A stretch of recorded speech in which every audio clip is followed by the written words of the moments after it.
في أمريكا سنة 1946 اتولد شاب وسيم جدا اسمه تيد باندي. تيد اتولد وسط عيلة وضعهم المادي عادي جدا، وأهله في الوقت ده كانوا كويسين معاه. كان عنده 4 أخوات وهو خامسهم، وكان دايما بيروح الكنيسة وتربى في بيت مفيهوش عصبية، يعني من الآخر كده بيت محترم. تيد من وقت ما كان عنده 3 سنين وهو بيعمل تصرفات غريبة، وفي مرة أمه لقيت عصفورة مذبوحة وميتة تحت المخدة بتاعته. ساعتها ما كانش في دماغها إن ده تصرف غريب، ساعتها كان في دماغها إن ده تصرف أطفال عادي، ولكن التصرف ده هيؤدي لحاجات أبعد من كده بكتير.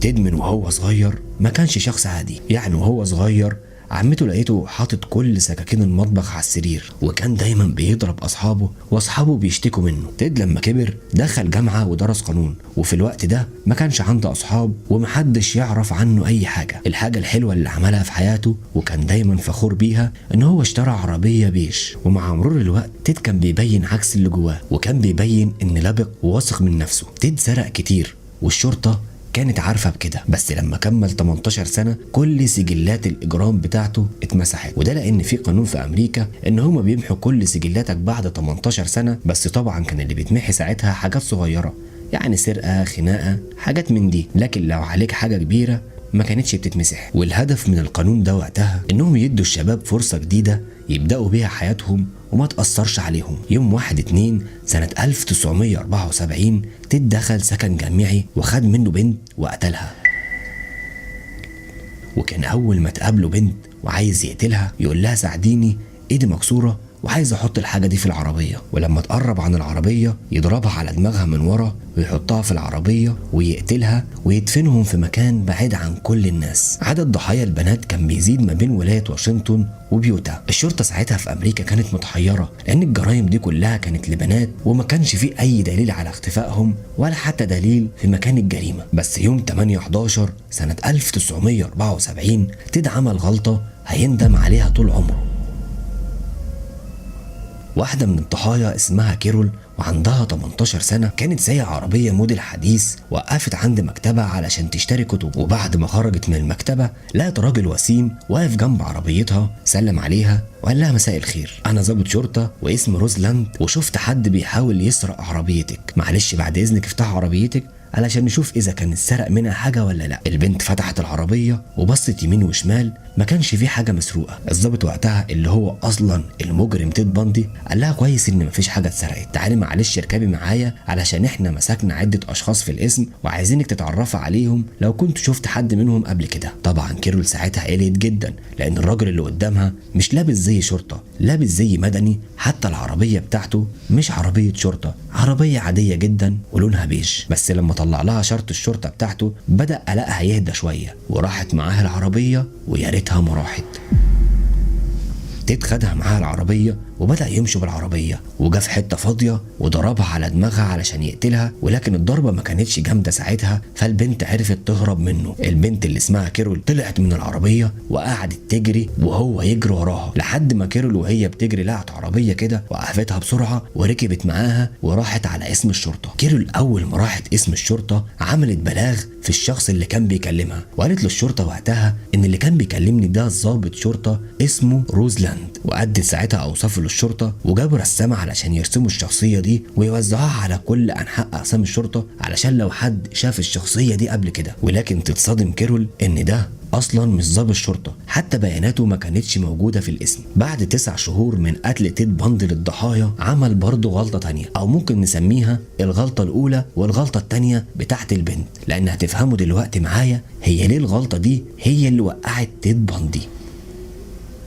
في أحد الأحياء ضابط اسمه بوب هيوارد. بوب كان واقف عادي يحرس الحي بالليل، فجأة اتفاجئ بعربية لونها بيج دخلت الحي، والعربية اللي كانت داخلة الحي ساعتها كانت غريبة عليه، أول مرة يشوفها لأن بوب حافظ كل عربيات الناس اللي كانت في الحي ده. بوب وقتها قعد يراقب العربية لحد ما العربية وقفت عند بيت سكن جامعي كان فيه طالبتين بس. بوب راح وراه وفتح النور علشان يشوف نمر العربية ويشوف مين الشخص ده. أول ما فتح النور العربية مشت بسرعة. بوب هوارد ساعتها فضل ماشي وراها ومطاردها علشان يشوف هو ليه الشخص ده. أول ما فتح النور جري بالعربية، بدأ يمشي ويمشي لحد ما وقفوا عند بنزينة، نزله من العربية وبص في العربية من جوه جوه علشان يشوف لو كان في حاجه غريبه في العربيه. اول ما بص في العربيه كان العربيه متكونه من كرسيين، كرسي السواق وكرسي جنب السواق، ولكن الغريب الكرسي اللي جنب السواق ما كانش موجود، كان متشال من العربيه ومحطوط مكانه ادوات غريبه، يعني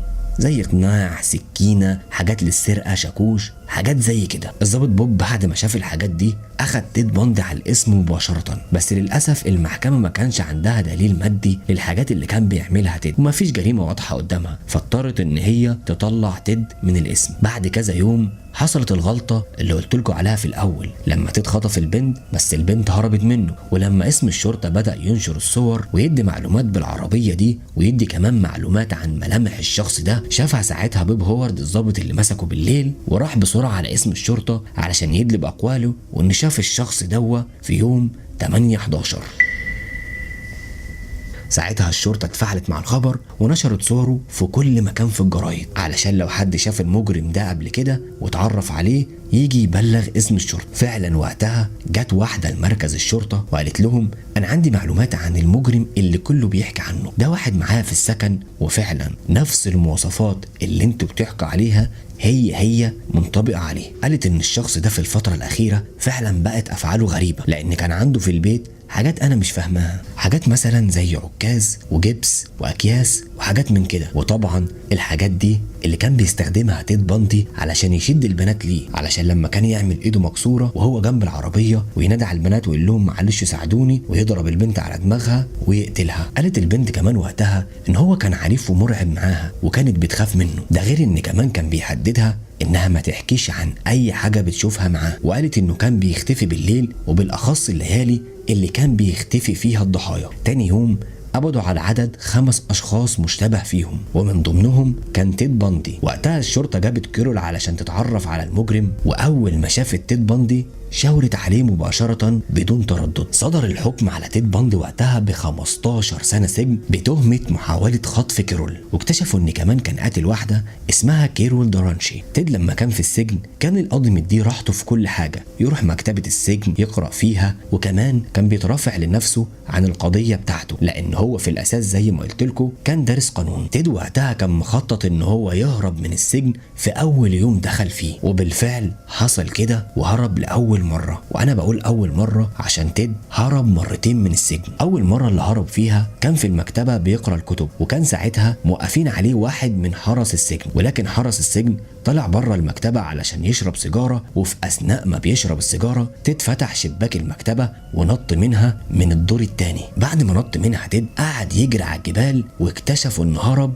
بعد 10 دقايق من هروبه. وقتها واحدة من اللي جنب السجن شافت واحد بينط من الشباك من الدور التاني وجريت على السجن علشان تبلغهم باللي شافته، واول ما بلغتهم فتحوا باب المكتبة ولقوا فعلا تيد هرب من 10 دقايق. تيد ساعتها جرى على الجبال وما كانش معاه ولا اكل ولا شرب ولا حتى هدوم اضافية، ما كانش معاه غير خريطة للحتة اللي كان فيها. تيد وهو هربان وهو ماشي في الجبال شاف كوخ من بعيد لقى فيه اكل وشرب وسلاح، خد السلاح وخد الشرب والاكل معاه ومشي من الكوخ. الحكومه ساعتها اعلنت حاله الطوارئ وبدات تدور عليه في كل مكان. تيد وقتها المشي والبرد استنفذ كل طاقته لدرجه ان بعد ساعات من هربه وهو عمال يلف رجع لنفس الكوخ اللي خد منه السلاح والاكل والشرب، لكن تيد ساعتها ما يئسش وبدا برضه في محاوله الهرب تاني. تيد قعد يمشي مسافه طويله لحد ما طلع على الطريق، واول ما طلع على الطريق شاف عربيه وقفها بالسلاح اللي معاه وخد العربيه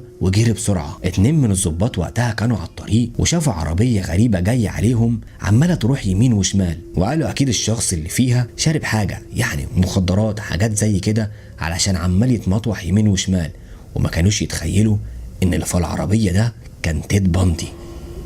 اول ما الضابط فتح العربيه لقى اللي في العربيه ده فعلا هو تيد باندي. بصله باستغراب لانه كان شكله شاحب وباين عليه التعب والارهاق، وده بسبب المشي الكتير والجو البرد اللي كان ماشي فيه. الضباط ساعتها خدوه على السجن للمره التانيه، وكده يبقى عليه قضيتين، القضيه الاولى اللي قلت لكم عنها والقضيه التانيه وهي هروبه من السجن. ولكن مش هتبقى دي اول مره يهرب فيها من السجن، ده هيهرب للمره التانيه. ساعتها الضباط اول ما رجعوه السجن واتحكم عليه بالحكم التاني تيد ما يئسش وبدا يفكر بالهروب للمره التانيه. ساعتها تيد وهو بيبص للسقف شاف لمبه متعلقه وفيها خرم صغير.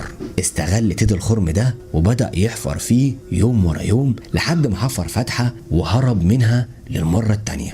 المرة دي ما كانش حد يعرف ان تيد هرب غير بعد 17 ساعة من هروبه. ساعتها كان باندي اختفى. المشكلة ان بعد ما هرب فعلا الشرطة ما قدرتش تحدد المكان اللي هرب فيه او حتى قدرت تجيب تيد باندي وقتها. والمشكلة الاكبر ان بعد ما تيد باندي خرج من السجن كان لسه فيه نفس المرض وبدأ يدور على ضحايا جديدة. تيد بدأ يخطط لضحية جديدة وهو واقف في الشارع شاف بنت عندها 12 سنة. تيد نادى عليها وقال لها تعالي، وللأسف الطفلة راحت له فعلا. خد الطفلة وقتها وراح لمكان بعيد ما فيهوش اي حد وقتل الطفلة. طفلة طبعا ملهاش اي ذنب في اللي بيحصل، ذنبها الوحيد انها راحت لراجل فاكراه ان الراجل كويس، ولكن الراجل اللي راحت له ده كان تيد باندي المجرم.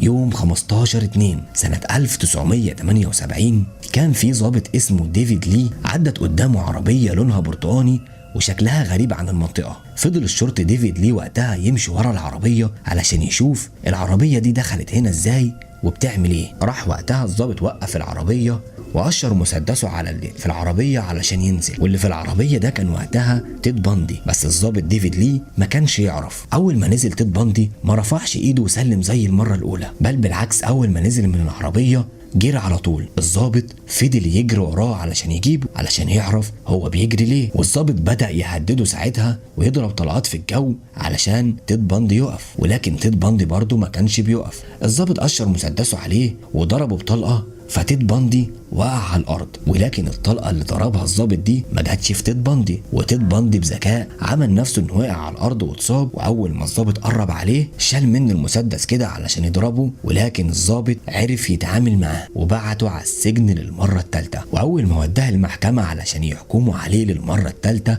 باندي اصلا ما كانش معترف ان هو مجرم، وشايف ان كل الجرائم اللي عملها دي ان يقتل 36 بنت او اكتر من العدد ده كمان ده شيء عادي. ويوم 23/7 صدر حكم الاعدام على تيد باندي. ربطوه ساعتها في كرسي كهربائي ومات بالصعق الكهربائي. ودي كانت قصة اشهر سفاح في امريكا وقتها واللي سموه ساعتها بالسفاح الوسيم.